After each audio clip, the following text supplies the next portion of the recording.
J'ai encore failli être en retard ce matin. Non mais moi, je suis toujours en retard. Et d'ailleurs, laissez-moi vous confier quelque chose. Le but ultime de ma vie, c'est de savoir à quel moment précis je dois sortir de mon lit pour être à l'heure. Et pour tout vous dire, si j'ai encore du mal avec ça, c'est tout simplement parce que je n'ai pas encore fini ma thèse. En fait, dans ma thèse, je m'intéresse à l'optimisation multivoque. C'est-à-dire que je vais chercher à maximiser mon temps de sommeil tout en minimisant mon retard. Et vous serez d'accord avec moi si je vous dis qu'il s'agit ici d'un problème d'optimisation sous contrainte. Et oui, n'oublions pas que nous sommes à Paris. Entre les embouteillages, le temps de trouver une place pour se garer, les mouvements sociaux ou encore les imprévus sur les lignes de métro, nous sommes servis.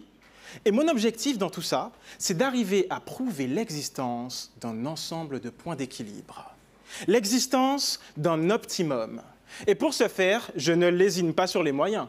Mais je vais même jusqu'à sortir l'artillerie lourde du mathématicien. Je m'arme de lemmes, de propositions et de théorèmes. Et là, Ah oui, désolé. Pour l'instant, je n'arrive pas toujours à atteindre ma cible, puisque mon rôle en tant que doctorant en mathématiques, c'est d'arriver à démontrer rigoureusement tous les nouveaux résultats que j'établis. Et oui, mon travail consiste purement et simplement à établir de nouveaux théorèmes. Pythagore, Thalès, ça vous rappelle quelques souvenirs ? Eh bien, tout comme eux, moi aussi j'ai des théorèmes à mon nom.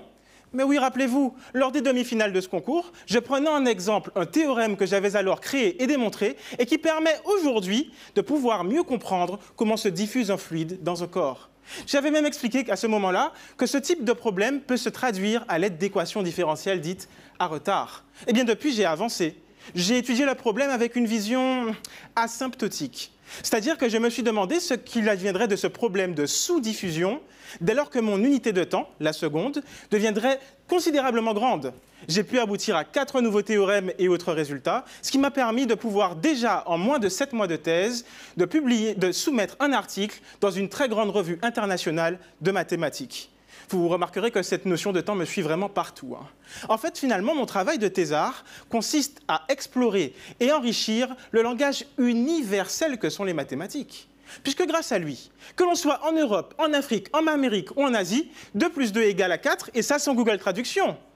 Et puis, comment vous parler de ma thèse sans vous parler de l'immense bonheur que j'ai, le bonheur indescriptible que j'ai quand j'arrive à démontrer quelque chose de nouveau. Par exemple, prenons-vous, madame. Ne vous êtes-vous jamais prise pour Einstein après avoir déjà résolu une équation au lycée avant tout le monde?